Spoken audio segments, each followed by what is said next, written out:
The third quarter of 2023 is in the books, and Florida Realtors has released its monthly housing market statistics for September. Let's dive into the numbers, starting with the statewide figures for closed sales of existing single-family homes. But before we talk about how sales performed in September, let's get some context by first focusing on last year's monthly sales trend, shown here in blue. And let's compare that to the trend from 2019, shown here in pink.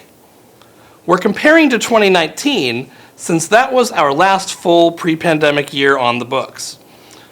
Notice how the level of sales in the first 3 months of 2022 was much stronger than that of 2019, which makes sense because mortgage rates were only just starting to rise at this point in 2022 and didn't really start taking off until the spring.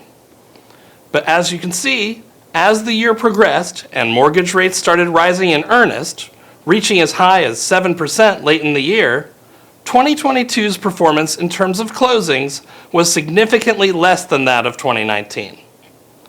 Mortgage rates did pull back a little bit at the very end of 2022, which helped boost sales early on in 2023, but for most of 2023, rates have been rising, just at a much slower pace than last year. Sales levels this year have therefore not worsened significantly, but they certainly haven't improved much either. For the most part in 2023, like last year, we have been performing below the level we were at in 2019. But the level of closed sales in 2023 has been gradually converging with last year's level.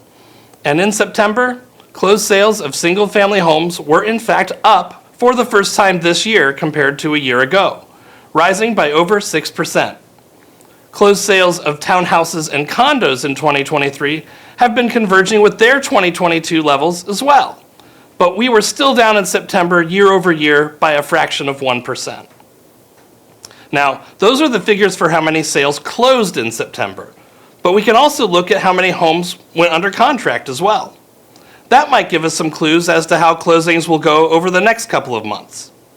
Well, for single-family homes, new pending sales were down compared to a month ago in August, but that's normal for this time of year due to seasonal changes. If we instead look at the year-over-year change, which bypasses those pesky seasonal effects, we see there was only a very slight decline of 0.1% in September compared to a year ago.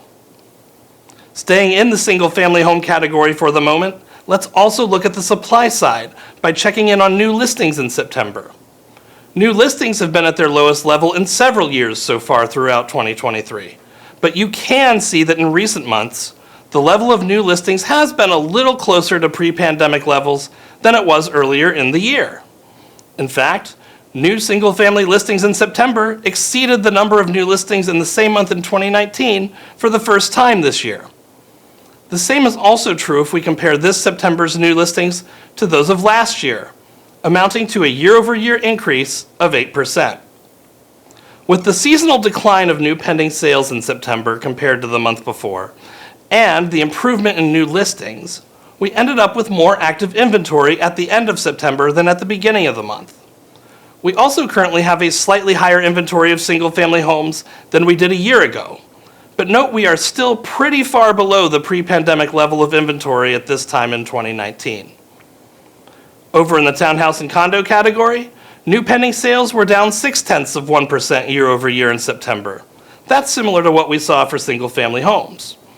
New listings of townhouses and condos, on the other hand, increased by close to 24% year over year. Much of this increased listing activity occurred in Southwest Florida, where new listings had been depressed somewhat last year, in part due to the arrival of Hurricane Ian late in the month. But there were other parts of the state where there was some strong year-over-year growth in listing activity as well. As a result, the inventory of active townhouse and condo listings on a statewide basis is increasing again at the fastest rate we've seen since the midpoint of last year. It is now well above where it was at this point last year, but it is also still quite far below pre-pandemic levels. So, with inventory levels improving, but still well below pre-pandemic levels, home prices have remained fairly steady this year. The median sale price for closed sales of existing single-family homes in September was up 1.3% year over year to about $410,000. As I mentioned earlier, sales of closed existing single-family homes were up for the first time this year on a year-over-year basis. So with prices holding steady, it should come as no surprise that September's dollar volume of closed sales was also up year over year for the first time in 2023, rising by over 14% to $12.2 billion. The median sale price for townhouses and condos, meanwhile, was up almost 6% year over year in September, rising to nearly $325,000. With closed sales in this category falling by only 0.2%, dollar volume was also up in this category year over year for the second consecutive month, rising by 4.5% to $3.7 billion. Wondering how well your neck of the woods fared in September? Be sure to keep an eye on your local market statistics in SUNSTATS, our interactive archive of market data available exclusively to Florida Realtors members. Just go to www.floridarealtors.org/sunstats to get started. See you next month.